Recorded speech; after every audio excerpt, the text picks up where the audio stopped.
Felipe, o que está do lado da bandeira de Portugal?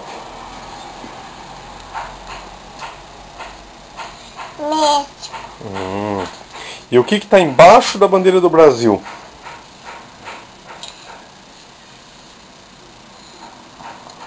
Argentina. Tá. E o que está em cima da bandeira da Suíça?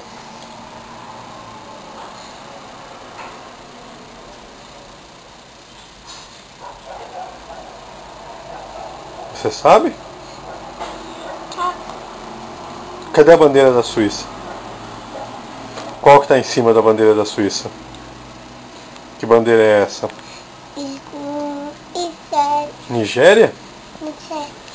E qual que está embaixo da bandeira da Itália? O que está do lado da bandeira da Eslovênia? Quem que está do lado da bandeira da Eslovênia?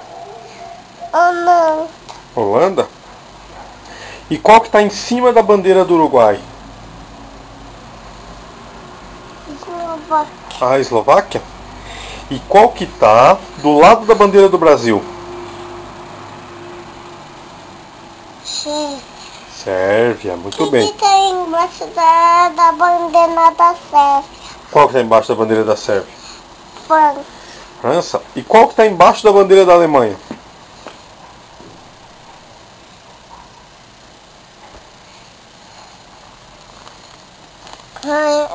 África do Sul. Tá. E qual que está embaixo da bandeira dos Estados Unidos? Argélia.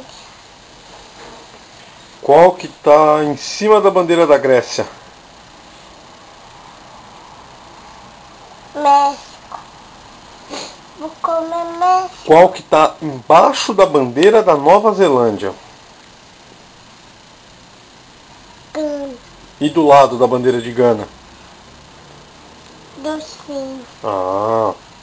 E qual que está do lado da bandeira da Dinamarca? Do Japão. Qual que está do lado da bandeira da Coreia do Sul? Alemanha. Alemanha. E qual que está do lado da bandeira da Argélia? Do Japão. Não, da Argélia. Qual que é a bandeira da Argélia? Não, essa é da Nigéria. Qual bandeira que está embaixo? Isso é a Argélia. Quem está do lado da bandeira da Argélia? Costa do Marfim. O que mais que você sabe aí? Já falou todas. Qual que está em cima da bandeira da Espanha? Paraguai. O que está em cima? Que está em cima da bandeira da Honduras? Em cima da bandeira da Honduras. Quem que está em cima da bandeira da Honduras?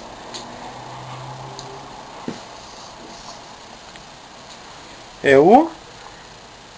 Uruguai. Hã? É o Uruguai. Não, o Uruguai tá. Tá aqui em cima da bandeira da Honduras tá o papagaio, ó. Olha lá o papagaio.